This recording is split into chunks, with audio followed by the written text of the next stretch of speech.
ओम गणेशाय नमः। ओम नमः शिवाय। मैं निखिल ज्योतिषाचार्य आप सभी का मेरे चैनल पर पुनः स्वागत करता हूं।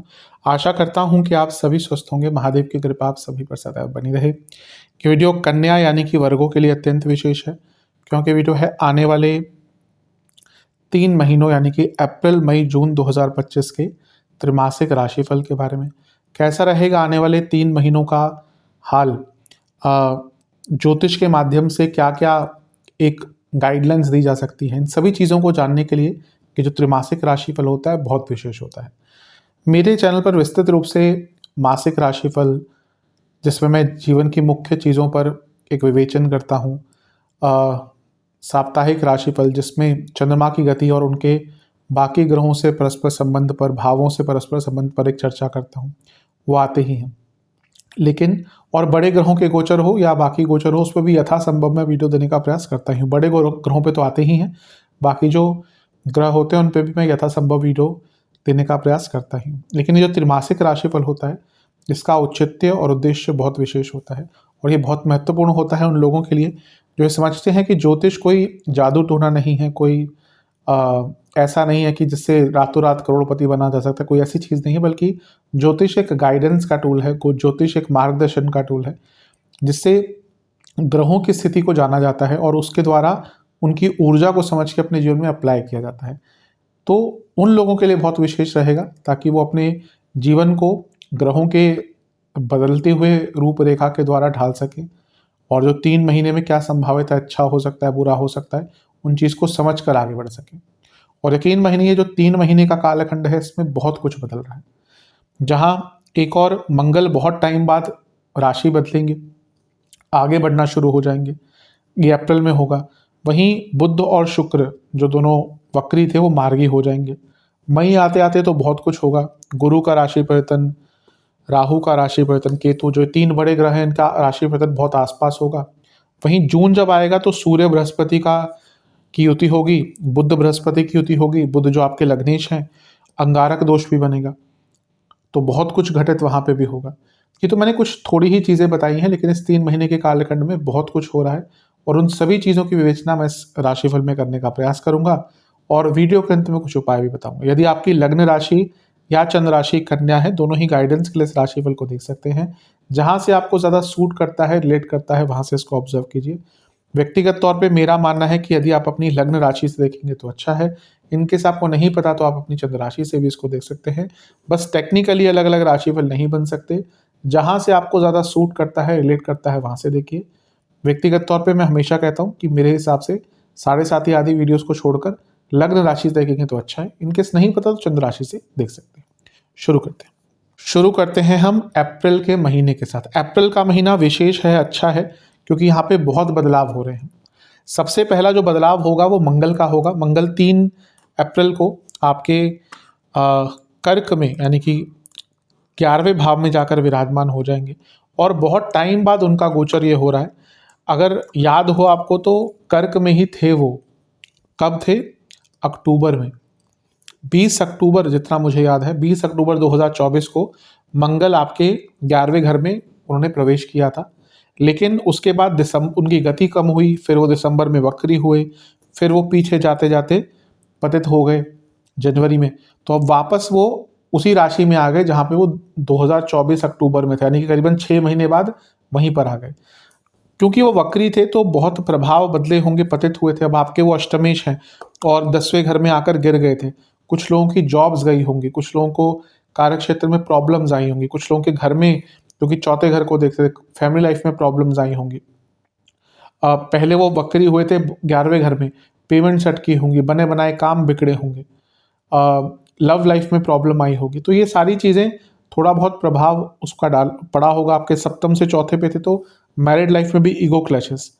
लेकिन अब जब मंगल मार्गी तो हो चुके हैं ऑलरेडी, अब वो दोबारा अपनी नॉर्मल चाल पे आ जाएंगे और 11वें घर में प्रवेश कर जाएंगे, तो जीवन में कई सुधार आपको देखने को मिलेंगे। यहाँ पे मंगल जो है वो नीच के हैं। अब पहला तो मैं हर बार कहता हूँ कि नीच जो शब्द है, इसका मतलब ये नहीं कि ग्रह बुरा हो जाता है। ज्योतिष में शास्त्रों में कुछ चीज़ें लिखी हैं, जैसे इसको नीच ही लिखा जाता है, तो उसको हम नीच ही बोल जाते हैं। इसका मतलब ये नहीं कि वो ग्रह नीच का हो गया। कहीं किसी ने बोला था कि इसको नीच, पूछा था तभी बता रहा हूँ कि किसने पूछा इसको नीच क्यों कहते हैं। शास्त्रों में लिखा, अब इसका मतलब ये नहीं कि वो नीच, संस्कृत में हर एक शब्द के कई मतलब होते हैं। तो वहाँ पे नीचता शब्द वो भी है कि हाँ उसका चरित्र वैसा है। दूसरा, नीच का अर्थ एक हीन भी होता है, यानी कि जहाँ पे उसकी जो नेगेटिव क्वालिटीज़ है वो ज़्यादा दिखती हैं। तो जब भी कोई ग्रह नीच का होता है तो बुरा नहीं कह सकते, लेकिन जो उस ग्रह के नेगेटिव प्रभाव होते हैं ना, जो कैरेक्टरिस्टिक्स है, हर एक ग्रह के बहुत कारकत्व हैं, तो उसके जो नेगेटिव कारकत्व हैं वो ज़्यादा उभर कर सामने आते हैं। वो होता है अर्थ नीचता का। तो यहाँ पे 11वें घर में मंगल नीच के हैं, ये बहुत तेज गति से धन देने वाले ग्रह बन जाते हैं। आज के टाइम में कलयुग में नीच ग्रह राहु, विपरीत राजयोग, नीच भंग राजयोग, ये योग या ये ग्रह होते हैं जो ज़्यादा पैसा देते हैं, क्योंकि आपको नॉर्मल से हटकर पैसा कमाने पे मजबूर कर। आप देखिए नॉर्मली कितने लोग रिस्क लेते हैं, कितने लोग नॉर्मल से हटके कुछ करने का प्रयास करते हैं। हजारों में से, लाखों में से कोई एक व्यक्ति होता है। अदरवाइज तो यूजुअली क्या है, लोग वो एक भेड़ चाल का हिस्सा होते हैं कि उन्हें यही करना है, जॉब करनी है। बदलाव कितने लोग लाने को मजबूर या तैयार होते हैं, बहुत कम लोग। तो यही ग्रह होते हैं जो बदलाव लाने पर मजबूर करके व्यक्ति को कुछ अलग करवाते हैं और उसको भीड़ के हिस्से से अलग एक दर्जा दिलाते हैं। तो मंगल का प्रभाव यहाँ पर बहुत अच्छा है। वो आपके अष्टमेश भी हैं, और अष्टमेश का लाभ स्थान में जाना हमेशा ही अचानक से बड़े धन प्राप्ति का योग दिखाते हैं।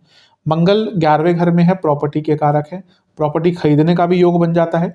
और क्योंकि वो चौथे से 12वें घर के स्वामी हैं और 11वें घर में है, चौथे से 12वां प्रॉपर्टी बेचने के लिए इंपॉर्टेंट होता है, और 11वां घर वृद्धि का है, लाभ का है, तो कोई प्रॉपर्टी बेच के अच्छा खासा लाभ कमाने का भी योग बन जाता है।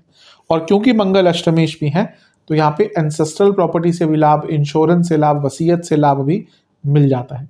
तो एक प्रकार से धन प्राप्ति तो यहाँ पे होती हुई दिख ही रही है, इसमें कोई दो राय नहीं है। मंगल की दृष्टियों की अगर हम बात करें, मंगल यहाँ पर बैठकर आपके दूसरे भाव को देख रहे हैं। अब अपने आप में स्पष्ट है, लाभ स्थान में बैठा एक ग्रह आपके धन स्थान को देख रहा है। मैं हमेशा कहता हूँ लाभ और धन का कहीं पर भी योग हो गया वो उच्च कोटि का धन योग बनता है। ऊपर से अष्टमेश भी है मंगल, तो ये फिर से अचानक से धन प्राप्ति का योग बनाता है। करियर में आगे बढ़ने का मौका मिलेगा। 10वें से दूसरे में बैठकर 10वें से पंचम को देख रहे हैं, यानी कि करियर में क्रिएटिविटी भी रहेगी, बुद्धिमत्ता भी रहेगी, वृद्धि भी दिख रही है। तो करियर के लिए, करियर के दृष्टिकोण से अच्छा है। और मंगल का एक प्रभाव आपके पंचम पर भी होगा। ये क्या बताता है, आपके, क्योंकि ये मंगल की उच्च की राशि है तो स्टूडेंट्स के लिए बहुत अच्छा होगा। और क्योंकि ये जो भाव है, अच्छा मंगल वृद्धि के भाव में है, इनकम के भाव में है, धन योग बना रहे हैं, धन की वृद्धि दिखा रहे हैं, और 10वें से अष्टम को देख रहे हैं, और खुद लग्न से अष्टम के स्वामी हैं। अगर आप जॉब चेंज करने का प्रयत्न कर रहे थे, या इनकेस आपकी जॉब चली गई थी, कुछ कन्या वाले जातकों के साथ जॉब जाने का भी योग बना होगा, फरवरी मार्च में, जनवरी से लेकर मार्च में कुछ लोगों की जॉब गई होंगी, उनके लिए पुनः जॉब प्राप्ति का योग यहाँ पर बहुत श्रेष्ठ, बहुत उत्तम बन जाता है। बहुत अच्छा है ये। और देखिए मैंने कहा ना, मंगल प्रॉपर्टी के कारक है, लाभ स्थान में बैठे हैं, और मंगल चौथे से 11वें को और चौथे से दूसरे को, चौथे का लाभ, चौथे का धन, साफ बता रहा है कि यहाँ पे प्रॉपर्टी बेचकर भी लाभ का योग बन रहा है। और अगर आपकी कोई प्रॉपर्टी खाली पड़ी थी, उसको लेंट आउट, लीज आउट करना चाहते हैं, उसके भी बहुत स्पष्ट और बहुत सुंदर योग यहाँ पर बन रहे हैं। ये भी अच्छा है। और मैं हमेशा कुछ ग्रुप ऑफ हाउसेस की बात करता हूँ ज्योतिष में, जैसे 3, 6, 10, 11 उपचय भाव, वैसे ही 2, 5, 8 और 11 भाव होते हैं। इनको पनफरा स्थान कहा जाता है। तो इनका कॉम्बिनेशन कुछ हो गया अगर कुंडली में, तो बहुत बड़ा धन आता है। तो 11वां, क्रम वाइज चलते हैं। दूसरे घर को मंगल देख रहे हैं, पंचम को देख रहे हैं, तो 2, 5 हो गए। 8वें घर के स्वामी हैं तो 8वां हो गया। 11वें घर में बैठे हैं तो 11वां भाव भी हो गया। तो दृष्टि दूसरे पर, पंचम पे दृष्टि, 8वें के स्वामी 11वें में बैठे, 2, 5, 8, 11 का कॉम्बिनेशन उच्च कोटि का धन योग बनता है, उच्च कोटि का लाभ योग बनता है। बहुत ज़्यादा तेज गति से और बड़ा अमाउंट आपको या धन की प्राप्ति हो सकती है। मंगल का एक प्रभाव छठे घर पर भी होगा। ये कोर्ट केसेस आदि, लीगल चीज़ों के लिए, कंपटीशन के लिए, कॉम्पिटिटिव एग्जाम्स के लिए, इंटरव्यूज़ के लिए, सप्तम में इतने, सप्तम से 12वें में मंगल का प्रभाव है, सप्तम में इतने सारे ग्रह हैं। अगर मैरिड लाइफ अच्छी नहीं चल रही हो, अब सोच लिया कि अब डाइवोर्स की तरफ जाना ही है, तो उसको एग्जीक्यूट करने के लिए, या फिर अगर ऑलरेडी केस चल रहा था उसको खत्म या अपने अंत की तरफ लेके जाने के लिए, यानी कि शादी का अंत यहाँ से दिख रहा है। तो अब जो चाहते हैं कि भाई डाइवोर्स हो ही जाए, उनके लिए एक अच्छा न्यूज़ होगा। तो और मंगल का प्रभाव छठे घर पर भी अच्छा ही माना जाता है, यानी कि आपके अंदर जो संकल्प शक्ति है वो बहुत ज़्यादा अच्छी रहेगी, बहुत ज़्यादा श्रेष्ठ रहेगी। तो ये मंगल का जो गोचर है वो बहुत अच्छा है। ऊपर से मंगल बहुत सारे ग्रहों से त्रिकोण में है। मैं हमेशा कहता हूँ कि त्रिकोण में बैठे ग्रह डायरेक्ट इम्पैक्ट डालते हैं किसी भी ग्रह पर या भाव पर, या उनके तो त्रिकोण भाव हैं। तो ये सारे काम त्रिकोण है, तो अपनी इच्छाओं को समझना और उन पर काम करना और उनके लिए आगे बढ़ना बहुत अच्छा है। अब मैंने कहा था नीच के हैं तो वो हीन हीन स्वभाव आता है। तो मंगल का हीन स्वभाव क्या है? मैं हमेशा बताता आया हूँ कई बार कि ग्रहों के, अब जैसे गुरु हैं, गुरु ज्ञान के कारक है, अच्छा गुरु ज्ञानी, और गुरु अगर एफ्लिक्टेड है तो ईगो। आप किसी एक व्यक्ति को देखिए ना, कई आपने देखे होंगे जीवन में सब, क्योंकि जो व्यक्ति 25 30 35 साल जी चुका है उसने कई लोग देखे। कोई व्यक्ति होता है बहुत ज्ञान है लेकिन हम्बलनेस है, अच्छा गुरु, अच्छा बृहस्पति कुंडली का। एक व्यक्ति है थोड़ा सा ज्ञान है, ज्ञानी है, गुरु है तो हम ज्ञान नहीं कह सकते नहीं है, लेकिन एफ्लिक्टेड गुरु है। उस व्यक्ति के पास अंदर इतना ईगो होगा ना कि मेरे से कैसे बात कर ली इसने ऐसे। तो उसी प्रकार से ये उच्च नीच को यहाँ पे डिफ्रेंशिएट किया जाता है। इसके लिए गुरु की आवश्यकता होती है समझने के लिए। शास्त्रों को समझना इतना आसान नहीं होता। अपने मन मुताबिक चीज़ों को पढ़ना और फिर उसमें अप्लाई कर देना, फिर बोलना नीच का क्यों कहते हैं। तो यहाँ पे मंगल की नीचता क्या है? गुस्सा, तुलनात्मक होना, कंपैरिजन करना, व्यंग्यात्मक होना, जलन का स्वभाव। तो ये सारी चीज़ें बढ़ेंगी। आप थोड़ा सा आपके अंदर ना जेलसी फैक्टर, अपने जिन को कंपेयर करेंगे, किसी को नीचा दिखाने की कोशिश करेंगे, ये सब मंगल का होता है। अगर मंगल बुरा है ना, वो व्यक्ति हमेशा दूसरों को नीचा दिखाने की कोशिश करेगा। ये बुरे मंगल का प्रभाव है। अच्छा मंगल लीडर होता है, अच्छा मंगल उदार होता है, अच्छा मंगल दूसरों की हेल्प करता है। एग्रेशन मंगल का एक नेगेटिव प्रभाव है। सीधा बोल देना कि मंगल है तो ठीक है, एक नेचुरल कारक होता है कि वो उसके अंदर थोड़ा सा गुस्सा ज़्यादा होता है, पर ऐसा नहीं कि वो एग्रेसिव ही हो जाए घर पर। और मंगल का एक प्रभाव दूसरे घर पर भी है, यानी कि वाणी में बहुत कड़वाहट। तो ये जो नीच का तत्व है ना, इस पर भी आपको थोड़ा सा ध्यान देना पड़ेगा। 7 अप्रैल को बुध मार्गी हो जाएंगे, लग्नेश हैं। एक तो नीच के बैठे हुए थे, अब यहाँ पे भी फिर वही आगे नीच के बुध हैं, ऊपर से वक्री थे। अब मार्गी होंगे तो जीवन में स्पष्टता आएगी। सेहत खराब हुई होगी, सेहत थोड़ी सी बेटर होना शुरू होगी। मैरिड लाइफ में चीज़ों को थोड़ा संभालने का मौका मिल सकता है। पब्लिक लाइफ में चीज़ों को थोड़ा संभालने का मौका मिल सकता है। 10वें घर के स्वामी है, मार्गी हो रहे हैं। अगर जॉब चली गई तो यहाँ से भी दिख रहा है कि हाँ, वो चीज़ें दोबारा वापस आ सकती हैं। हो सकता है जिस कंपनी ने निकाला वही बोल दे कि भैया अभी यहाँ पे तो काम नहीं था, लेकिन अब कुछ नया स्टार्ट कर रहे हैं, आना चाहोगे तो बता देना। ऐसा होता है कई बार कंपनीज में होता है कि आपका एक पर्टिकुलर जगह पे आपको नहीं जॉब मिली, लेकिन उनका कोई और काम है, कोई और प्रोजेक्ट है, उसमें वो आपको रख लेते हैं अगर आपने काम किया हो तो वो संभावना भी यहाँ पे बन जाती है और सेहत भी बेटर होना शुरू होगी। बहुत सारे ग्रहों के साथ हैं तो कन्फ्यूजन तो बनी रहेगी, लेकिन धीरे धीरे करके कन्फ्यूजन कम्युनिकेशन भी बेटर होगी। और शुक्र 13 तारीख को मार्गी हो जाएंगे, ये भी थोड़ा सा मैरिड लाइफ में आपको स्थिरता देंगे। भाग्येश हैं, वो भी वक्री चल रहे थे तो भाग्य का साथ मिलेगा, और जैसे मैंने कहा धीरे धीरे स्थिरता आएगी। वो धनेश भी हैं तो पैसों से संबंधित प्रॉब्लम भी सॉल्व हो सकती है। बस राहु के साथ है दोनों, थोड़ा सा जल्दबाजी से और किसी पर ज़्यादा भरोसा करने से बचें। इसके बाद महीने के मध्य भाग में एक और गोचर होगा, वो होगा सूर्य का, और सूर्य आपके अष्टमस्थ हो जाएंगे लेकिन उच्च के हो जाएंगे। ये होगा 14 अप्रैल को। तो 14 अप्रैल को आपके 12वें घर के स्वामी यानी कि सूर्य आपके 8वें घर में आ जाएंगे। पहले तो ये विपरीत राजयोग बना, श्रेष्ठ है, अच्छा है, कोई प्रॉब्लम नहीं है इसमें। सूर्य का द्वारा विपरीत राजयोग ये विदेश संबंधित कार्यों में सफलता दिखाता है, और इसके साथ ही ये गुप्त धन की वृद्धि भी दिखाता है। और यहाँ से सूर्य क्योंकि आपके दूसरे घर को देख रहे हैं जो उनकी नीच की राशि है, फिर से मैं कहा नीच का आ गया, यानी कि यहाँ पे जो 2 नंबर का काम करते हैं उनको तो बहुत तेज गति से लाभ हो सकता है। सूर्य का अष्टम में आना, विपरीत राजयोग बनाना, कोई सरकारी कार्य अटक रहे थे, लिखा पढ़ी के कार्य अटक रहे थे, कोई लाइसेंस आपको चाहिए था नहीं मिल रहा था, वो सारी चीज़ें आ सकती। लेकिन अष्टम में अच्छा उच्च के भी हैं। अब अष्टम में उच्च के सूर्य यानी कि ज्ञान की वृद्धि होगी। सूर्य प्रकाश है ना, तो ज्ञान की वृद्धि होगी। लेकिन अष्टम में जब भी सूर्य जाते हैं और 12वें घर के स्वामी भी हैं तो सेहत बिगाड़ते हैं, तो आपको इम्यूनिटी की प्रॉब्लम, सेहत की प्रॉब्लम हो सकती है। बस एक चीज़ ध्यान दीजिएगा, अष्टम के सूर्य ना, सूर्य क्या है, आपकी गुडविल है।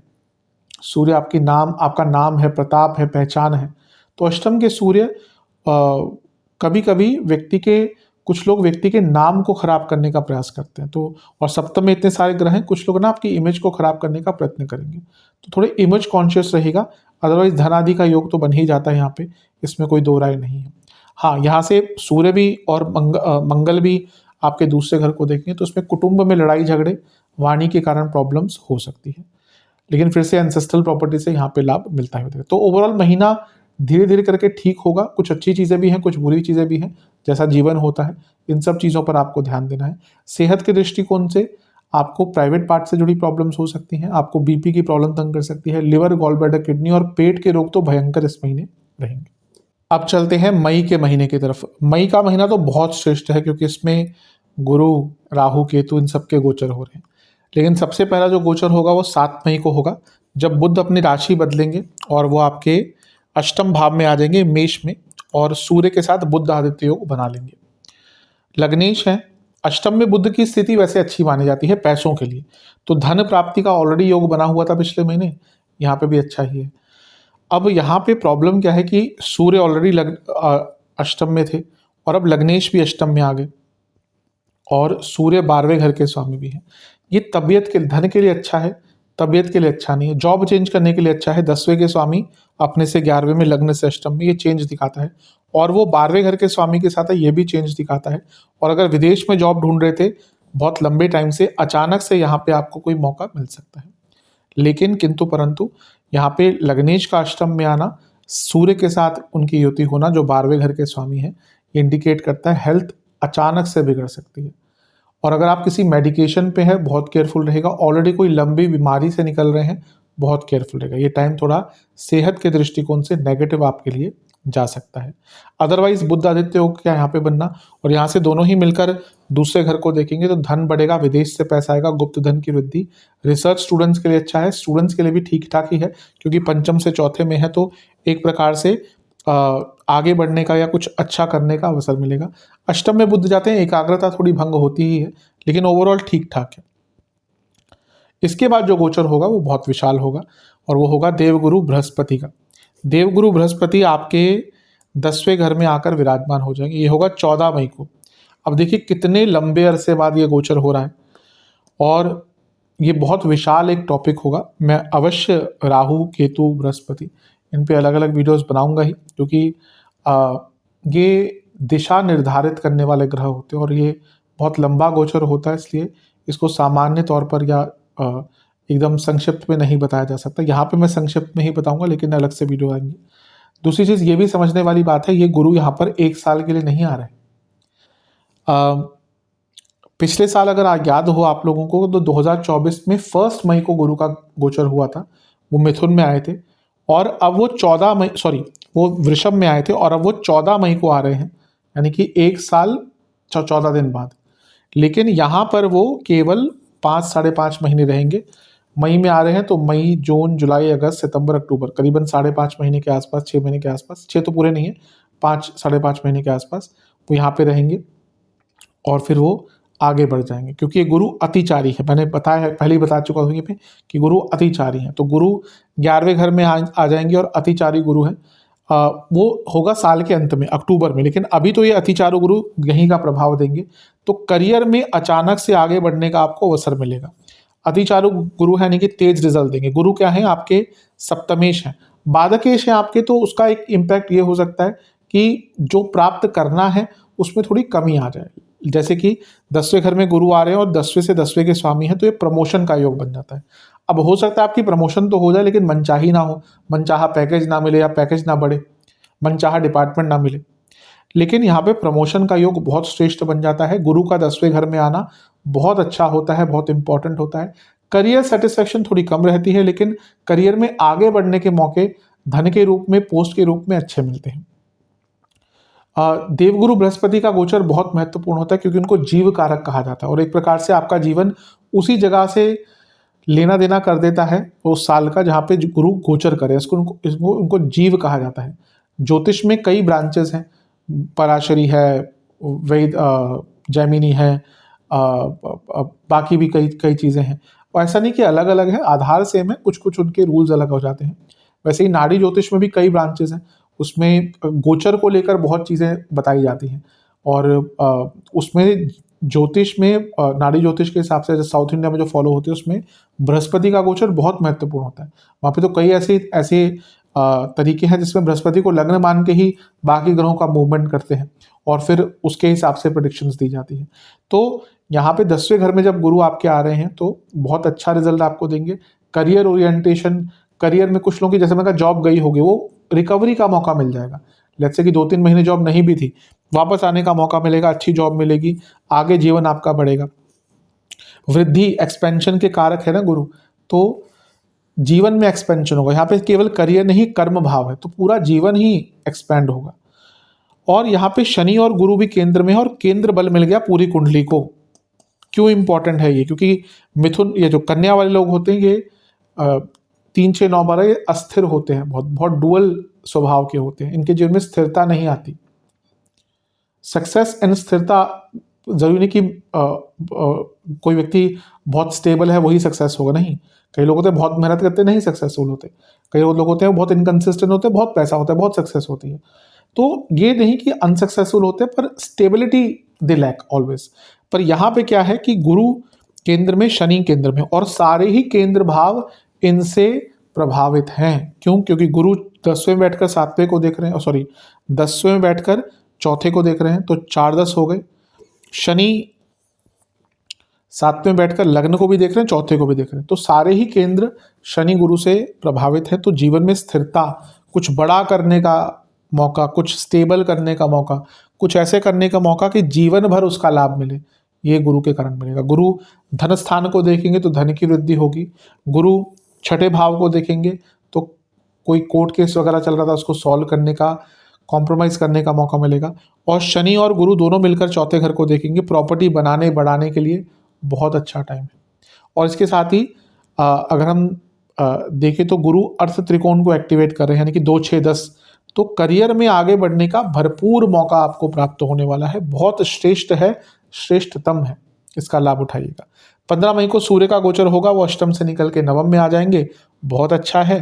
12वें घर के स्वामी नवम में, विदेश जाने का योग, विदेश संबंधित कार्यों में सफलता, ऑलरेडी विदेश में है तो और भी लाभ मिलेगा।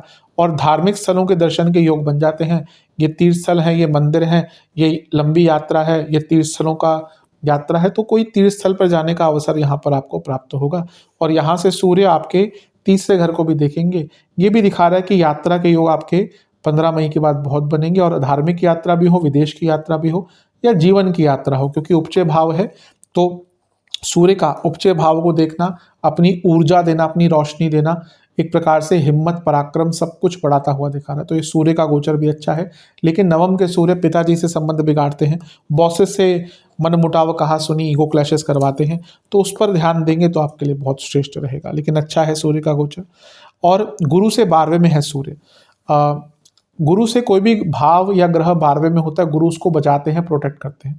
शुक्र से कोई भी ग्रह दूसरे में होता है, शुक्र उसको बचाता है। तो यहाँ पे गुरु से 12वें में सूर्य है, तो सूर्य को प्रोटेक्शन मिलेगी। और विदेश संबंधित कार्यों में, जैसे मैंने कहा, बहुत लाभ मिलेगा। और एक प्रकार से प्रॉब्लम्स का भी आपको सॉल्यूशन मिलेगा, बहुत प्रॉब्लम्स का। इसके बाद 18 मई को राहु केतु का गोचर हो रहा है। जैसा मैंने कहा कि बहुत बड़ा टॉपिक है ये, मैं कोशिश करूँगा इस पर बहुत जल्दी वीडियोज़ आएँ, अलग अलग इन पे वीडियोस आएंगी। और फिर मेरा प्रयास रहेगा जब राहु केतु तक सारी वीडियोस हो जाए कवर, तो एक बार सम्मिलित जो 4 बड़े ग्रह हैं उनका एक साल पे क्या प्रभाव रह सकता है, हमेशा देता ही हूँ मैं, तो वो भी देने का पूरा मेरा प्रयत्न रहेगा। तो 18 तारीख को केतु 12वें घर में जाएंगे और 6ठे घर में राहु आ जाएंगे। सबसे पहले राहु की विवेचना करते हैं। राहु तो 6ठे घर में बहुत अच्छे माने जाते हैं, मैं कई बार बताता हूँ इस चीज़ को। 6ठे घर के राहु, शास्त्र कहते हैं कि दुश्मन छोड़कर भाग जाता है, भयभीत होकर रण छोड़कर भाग जाता है। अब आज के टाइम में कौन लाठी भाला घोड़े लेकर लड़ने जाता है? इसका अर्थ है जो भी आपके दुश्मन हैं, ऑफिस, सबसे बड़े दुश्मन तो ऑफिस वाले ही होते हैं ज़्यादातर, कि जहाँ पे आप काम करते हैं, उनसे बड़े शत्रु कौन है? अब ऐसा नहीं कि आप लड़ रहे हैं, पर कॉम्पिटिटर्स है ना, आगे तो बढ़ना है सबको। अब 100 लोग हैं, 1 का प्रमोशन होना है, 2 का, 5 का होना है, तो एक जद्दोजहद तो रहती है, कॉम्पिटिटर्स हैं। तो यहाँ पे सबसे पहला कार्य क्षेत्र में ही आगे बढ़ने का मौका मिलेगा। 6ठे घर में है राहु, और वो आपके अर्थ त्रिकोण का भाव है, तो आपके कार्य क्षेत्र में आपकी प्रबलता, आपका हिम्मत, आपका कॉन्फिडेंस बहुत बढ़ेगा। अच्छा माना था। कोर्ट केसेस, मैं जब बृहस्पति की बात करता हूँ मैं कॉम्प्रोमाइज़ करता हूँ, राहु तो यहाँ पे आते तो कोर्ट केसेस जिताते हैं, तो ये भी बहुत अच्छा है। और राहु रोग हरणम केतु रोग करणम, ये भी साउथ इंडिया का ही एक रूल है। तो राहु छठे घर में आके, मैं ये नहीं कहता कि, देखिए हमेशा ये समझना चाहिए कि एक ग्रह अच्छे के साथ बुरा रिजल्ट देगा। अब राहु छठे घर में रोग हरणम, मतलब कि ऐसा नहीं कि सारे रोग खत्म हो जाएंगे, पर आपकी रोग प्रतिरोधक क्षमता बढ़ेगी और कोई पुराना रोग चल रहा था उससे निकलने का आपको मौका मिलेगा। तो बहुत अच्छा है पोजीशन छठे भाव में। और गुरु को भी देखेंगे तो ये करियर का एक्सपेंशन दिख रहा है, करियर में आगे बढ़ने के मौके मिलेंगे। राहु का प्रभाव है, विदेश जाने का मौका मिलेगा। राहु और गुरु दोनों मिलकर धन स्थान को देखेंगे, धन की वृद्धि तो होके ही रहेगी। दोनों का अर्थ त्रिकोण पर इम्पैक्ट है, दोनों ही अपनी दृष्टियों से सारे अर्थ त्रिकोण को कॉम्बाइन कर रहे हैं। करियर में इतना ग्रोथ देखने को मिलेगा जितना आपने भी सोचा नहीं होगा। तो मैंने कहा ना कि पिछले कुछ टाइम शायद आपके लिए, पिछला कुछ टाइम खराब गया होगा कुछ कन्या के जातकों के लिए, लेकिन वो रिकवरी भी होगी, रिकवरी से और आगे बढ़ने का प्रयास करेंगे। तो बहुत श्रेष्ठ है, बहुत अच्छा है। छठे घर पर राहु गुरु का प्रभाव, कंपटीशन, स्किल्स, अपने ऊपर भरोसा, अपने दुश्मनों को रौंदने का एक पूरा आपके अंदर तत्व, बहुत अच्छा है। ये राहु और गुरु का जो प्रभाव आ रहा है ना, बहुत श्रेष्ठ है। अब ध्यान क्या देना है, राहु का प्रभाव, गुरु का प्रभाव, और गुरु बाधकेश है। अपनी फैमिली वालों से थोड़ा सा दूर हो जाएंगे, उनसे बच के भी रहेगा। और स्पेशली जो कुटुंबियों से बात नहीं कर रहा, छठे घर में राहु ना, जो बाकी रिश्तेदार होते हैं, मामा, चाचा, ताऊ, फूफा फूफा, इनसे थोड़ा सा प्रॉब्लम, कजन से, इनसे प्रॉब्लम ज़्यादा आती है। तो थोड़ा सा उनसे बच के रहेंगे तो आपके लिए काफ़ी श्रेष्ठ रहेगा। अच्छा, केतु 12वें घर में, सबसे अच्छी चीज़ है लग्न को छोड़ दिया। अब मैं अच्छा क्या हुआ होगा कि कई लोगों का धार्मिक परिवर्तन, आध्यात्मिक परिवर्तन हुआ होगा, पर केतु लग्न में आते हैं ना, वो बंधन है, केतु ऋण है, केतु को ऋण कहा जाता है। राहु केतु को समझना बहुत इंपॉर्टेंट है, सबसे मिस्टिक प्लैनेट्स होते हैं ज्योतिष में। केतु इज ऋण, जहां पे केतु आपकी कुंडली में बैठे हैं वो ऋण है, वो भाव आपको तंग करेगा। इसलिए सप्तम में केतु बैठते ना, व्यक्ति का शादी करने का मन नहीं करता, क्योंकि उसको पता है कि भैया ये तो फंसाएगा मेरे को। अधिकतम आप, मैंने एक एग्जाम्पल दिया, ऐसा नहीं कि, लेकिन अधिकतम सप्तम में अगर केतु है, वो ऋण है, वो व्यक्ति को ना, वो पहले भुगत के आ चुका है पिछले जन्म में कि भाई शादी तो बहुत खतरनाक चीज़ है। तो इसलिए केतु ऋण है। अब वो ऋण से निकल गया आपका लग्न, या लग्न को छोड़ दिया, तो कई बंधन मुक्त होंगे, कई चीज़ें दूर होंगी, कई प्रॉब्लम दूर होंगे, चीज़ों से निकलने का मौका मिलेगा। 12वें घर में केतु आ रहे हैं, एक तो रोग थोड़े से कम होंगे, ये भी अच्छा है, क्योंकि जब लग्न में केतु होते हैं रोग बहुत तंग करते हैं, पेट खराब रहता है, allergies, skin infections, surgeries, injuries, बहुत कुछ झेला होगा। अब वो हटेगा। 12वें घर के केतु अध्यात्म को और बढ़ाते हैं, ये भी ठीक है। केतु चौथे घर को देख रहे हैं, अगर घर बेचना चाह रहे हैं बहुत अच्छा योग है। चौथे घर पर शनि का भी प्रभाव है, गुरु का भी प्रभाव है, और इसमें 12वें घर का और केतु का इम्पैक्ट आ गया, यानी कि कोई घर बेचना है, सबसे अच्छा योग है। और अष्टम को भी देख रहे हैं तो कोई एंसेस्ट्रल प्रॉपर्टी बेचनी है, या फिर शनि का प्रभाव चौथे पर है तो कोई एंसेस्ट्रल प्रॉपर्टी पे कंस्ट्रक्शन करानी है, बहुत अच्छा योग है। 12वें घर के केतु मंगल की तरह रोग, जो ऋण है उसको कम भी करते हैं। कोई लोन वगैरह आपके ऊपर चढ़ा हुआ था, छोटा मोटा या बहुत ज़्यादा नहीं, तो उसको कम करने का भी आपको मौका मिल जाएगा, ये भी अच्छा। और आध्यात्मिक बहुत विकास होता है। अब लेकिन नेगेटिव क्या हो रहा है ना, कि चौथे घर पर केतु और शनि का प्रभाव, ये फैमिली लाइफ को डिस्टर्ब करता है, ये फैमिली लाइफ को डिस्टर्ब करता है, क्योंकि अटैचमेंट नहीं रहता व्यक्ति का, उसको ना अपनी फैमिली पसंद नहीं आना शुरू, मतलब कि पसंद आना बंद हो जाती है। सप्तम में शनि ऑलरेडी मैरिड लाइफ में तो मैंने कहा ही खराब होगा, अब यहाँ पे केतु का प्रभाव भी चौथे घर पर आ गया, फैमिली, इमोशंस, पर्सनल लाइफ की डिस्टर्ब रहेगी, खुशियों का अभाव रहता है यहाँ पे। आप एक और देखेंगे, आपका ना पैसा बढ़ रहा है लेकिन खुशियाँ नहीं है जीवन में। कई लोगों के साथ ऐसा होता ही, अधिकतम लोगों के साथ ऐसा होता है।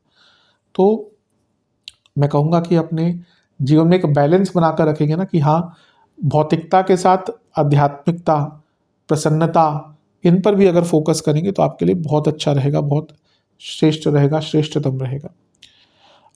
तो ये इम्पैक्ट है। इसके बाद एक और, मैंने कहा ना मैं इस पर अलग से वीडियोस अवश्य दूंगा, कि बहुत बड़ा टॉपिक है ये। 23 मई को एक और गोचर होगा, बुध का होगा, इंपॉर्टेंट है, लग्नेश है, और वो आपके नवम भाव में आकर बैठ जाएंगे, यानी कि वृषभ में। लग्नेश है, लग्नेश का नवम भाव में आना अपने आप में बहुत श्रेष्ठ होता है। उच्च कोटि का ये बुधादित्य योग भी बन रहा है, और उच्च कोटि का धन योग, लक्ष्मी योग, भाग्य योग भी बन रहा है। तो हफ्ते महीने के अंत में, मई के अंत में कुछ बहुत श्रेष्ठ हो सकता है। दोनों मिलकर पराक्रम भाव को देखेंगे, हिम्मत रहेगी, लक्ष्मी आएगी। 10वें घर के स्वामी है, 12वें घर अपने से 12वें में बैठे हैं, जॉब चेंज का योग बन जाता है। लग्न के स्वामी है, नवम में सूर्य के साथ बैठे हैं 12वें घर के, ये धार्मिक यात्रा के योग को और भी प्रबल करते हैं। तो ये भी आपके लिए बहुत अच्छा, बहुत श्रेष्ठ दिख रहा है। महीने का अंत आपके लिए कुछ बहुत अच्छा, कोई रिजल्ट, कोई न्यूज़, कोई काम जो अटक रहा था वो बना सकते हैं। महीने के अंत में एक और गोचर होगा शुक्र का, लेकिन वो 31 मई को होगा, तो उनका इम्पैक्ट जून से दिखेगा, तो जून में ही मैं उनको सम्मिलित करूंगा। चलते हैं जून के महीने की तरफ। जून का जो महीना है वो अपने आप में श्रेष्ठ है, क्योंकि यहाँ पे बहुत सारे बदलाव हो रहे हैं।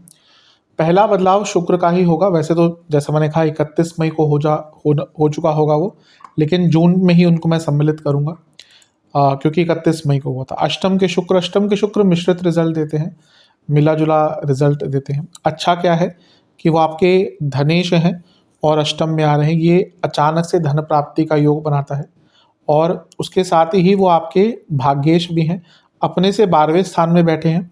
ये इंडिकेट करता है कि अगर आपका कोई प्रॉपर्टी, एंसेस्ट्रल प्रॉपर्टी का काम अटक रहा था या आप उसको बेचना चाहते थे, उसके लिए अच्छा है। और अगर आपके फादर भी अपनी कोई प्रॉपर्टी आदि बेचना चाहते हैं तो उसके लिए भी अच्छा है। लेकिन एज सच नवमेश का अष्टम में आना जीवन में थोड़ी अस्थिरता भी लेकर आ सकता है, क्योंकि भाग्य स्थान भी है। तो थोड़ी सी अस्थिरता, मतलब कि आप ये मान के चलिए धन आदि के लिए तो ठीक है, लेकिन ना कुछ कार्य अटकना स्टार्ट हो जाएंगे, भाग्य का थोड़ा कम साथ मिलेगा। इसका सबसे ज़्यादा नेगेटिव अगर किसी चीज़ पर इम्पैक्ट पड़ेगा वो है मैरिड लाइफ, क्योंकि एक तो एक साइड शनि, एक साइड सूर्य, तो पाप कर्तरी योग में शुक्र आ गए। और एक प्रकार से केतु का प्रभाव भी यहाँ पर है, और मैरिड लाइफ के कारक हैं, पाप कर्तरी योग में है और अष्टम में है। तो ये ना सेपरेशन से ज़्यादा एक प्रकार से थर्ड पार्टी सिचुएशन, यानी कि किसी और की तरफ ध्यान जाना, चीटिंग आदि इमोरल एक्टिविटीज़ वैवाहिक जीवन में दिखाता है। तो ये थोड़ा सा मैरिड लाइफ के लिए मिश्रित है। धन प्राप्ति तो होती है, शुक्र अष्टम भाव में है, कुंडली में देख के ही दिख जाता है अष्टम के शुक्र। यूजली व्यक्ति थोड़ा सा इधर उधर का काम करता है, थोड़ा सा टैक्स बचा के करेगा, या अपने स्तर पर कुछ लोग बहुत ही 2 नंबर का काम या इधर उधर का कार्य करते हैं, तो अष्टम के शुक्र उसमें लाभ देते ही हैं, इसमें कोई दो राय नहीं है। लेकिन जो मैंने नेगेटिव चीज़ें कही उनका भी ध्यान दीजिएगा। और मैरिड लाइफ में जैसे मैंने कहा चीटिंग आदि की बातें, ट्रस्ट इश्यूज, ये सब बहुत ज़्यादा आपको देखने को मिल सकता है। दूसरे घर को देखेंगे जो उनका अपना ही भाव है, ये अच्छा है, धन प्राप्ति के लिए बहुत श्रेष्ठ है। इसके बाद बुध का गोचर होगा और वो आपके लग्नेश है। 6 जून को उनका गोचर होगा और वो आपके लग्न में ही आकर, 10वें घर में आकर विराजमान हो जाएंगे। अच्छा है, बहुत अच्छा है। ये तो एक राजयोग तो बनाएंगे ही, क्योंकि 2 केंद्रों के स्वामी हैं। ये पंच महापुरुष योग भी बन जाएगा। बुध का जो पंच महापुरुष योग बनता है उसको भद्र कहते हैं। तो ये अच्छा है, ये फिर से 10वें घर के स्वामी 10वें घर में है, सप्तमेश के साथ है, बृहस्पति के साथ, फिर से प्रमोशन का, यानी कि मई जून में प्रमोशन के बहुत श्रेष्ठ योग आपके बन रहे हैं। और मैंने कहा ना करियर के दृष्टिकोण से तो गुरु का आना यहाँ पे बहुत अच्छा है। अब देखिए सारे केंद्रों के स्वामी चौथे घर 10वें घर में आ गए, 1 और 10 यानी कि बुध, 4 और 7 यानी कि बृहस्पति। तो ये इंडिकेट करता है कि कुछ बहुत बड़ा भौतिक स्तर पर होने वाला है। ये दोनों मिलकर चौथे घर को देखेंगे, लग्नेश, चतुर्थेश, सप्तमेश, दशमेश, प्रॉपर्टी खरीदने के लिए बहुत अच्छा योग बन जाता है। और ये जैसा मैंने कहा ना कि करियर में तो यहाँ पे कोई बहुत अच्छा ब्रेक थ्रू मोमेंट, कोई बहुत अच्छा प्रमोशन आपको प्राप्त हो सकता है। तो इन सभी चीज़ों का जितना लाभ उठा सकते हैं उतना लाभ उठाइएगा। बहुत श्रेष्ठ प्रभाव यहाँ पर आपको या आपके लिए दिख रहा है। ध्यान ये देना है कि राहु का प्रभाव बुध पर है। बुध राहु ये कभी कभी इम्पल्सिव, यहाँ पे ना आप बहुत जल्दबाजी में कोई निर्णय मत लीजिएगा, अदरवाइज तो अच्छा है। बस जल्दबाजी में निर्णय और किसी के इन्फ्लुएंस में, यहाँ पे ना अगर आपके साथ कुछ अच्छा होगा, आप देखेंगे कोई व्यक्ति आपको गलत इन्फ्लुएंस करने की कोशिश करेगा, उस चीज़ से आपको बहुत बचकर रहना है। चौथे घर पर इतने बुध और गुरु का प्रभाव, भौतिक संपन्नता, वाहन आदि का भी प्रभाव, या घर में कोई लग्जूरियस चीज़ आने का, बड़ी चीज़ आने का भी योग बनाता है। प्रॉपर्टी का तो जो हमने कहा ऑलरेडी योग बन रहा है। इसके बाद 7 जून को होगा मंगल का गोचर, और मंगल आपके 12वें घर में आकर बैठ जाएंगे। अब ये अंगारक दोष भी बन गया। अब अच्छा क्या है कि मंगल अष्टमेश है, तो विपरीत राजयोग बना रहे हैं, स्ट्रांग होता है मंगल का विपरीत राजयोग, तो विदेश संबंधित कार्यों में सफलता मिलेगी। यहाँ से वो छठे घर को देखेंगे तो लीगल कार्यों में सफलता मिलेगी। सप्तम को देखेंगे बिजनेस में विदेश से पैसा आएगा। तीसरे घर को देखेंगे तो विदेश की यात्राएं, हिम्मत आदि सब बढ़ेगी। लेकिन केतु मंगल अंगारक दोष 12वें घर में, और ये मंगल दोष भी स्टार्ट हो गया, सप्तम को देख रहे हैं। शुक्र अष्टम में गए हैं, शनि सप्तम में है। अब मैं पहले ही बता चुका हूँ, जब शनि का गोचर बताया था कि मैरिड लाइफ के लिए अच्छा नहीं होगा, और ये सारा कॉम्बिनेशन फिर से इंडिकेट करता है मैरिड लाइफ में जून के महीने में बहुत प्रॉब्लम्स आने वाली हैं, बहुत दिक्कत, बहुत परेशानियां आपको फेस करनी पड़ेंगी। 12वें घर में केतु मंगल पैरों की इंजरी, सर की इंजरी, कोई सर्जरी, ये भी दिखाते हैं। और यहाँ पे इतने सारे ग्रहों का प्रभाव छठे घर पर, थोड़ी व्यर्थ की चिंताएं भी दिखाते हैं। तो ये अंगारक दोष थोड़ा सा नेगेटिव हो सकता है यहाँ पे, जैसे मैं कहा इंजरी आदि के योग भी आपके बन ही जाते हैं। भाई बहनों से संबंध भी बिगड़ेगा, क्योंकि केतु और मंगल साथ में है, और मंगल कारक है, और तीसरे घर के स्वामी में, तो भाई बहनों से संबंध बिगड़ सकता है। कोई फालतू का लोन मत ले लीजिएगा उठाकर, कि कोई स्कीम आई कि भाई इतना ईएमआई है और ले लो, कोई जब रिक्वायरमेंट ना हो तो कोई भी ऐसा लोन उठाने की कोशिश यहाँ पे मत कीजिएगा।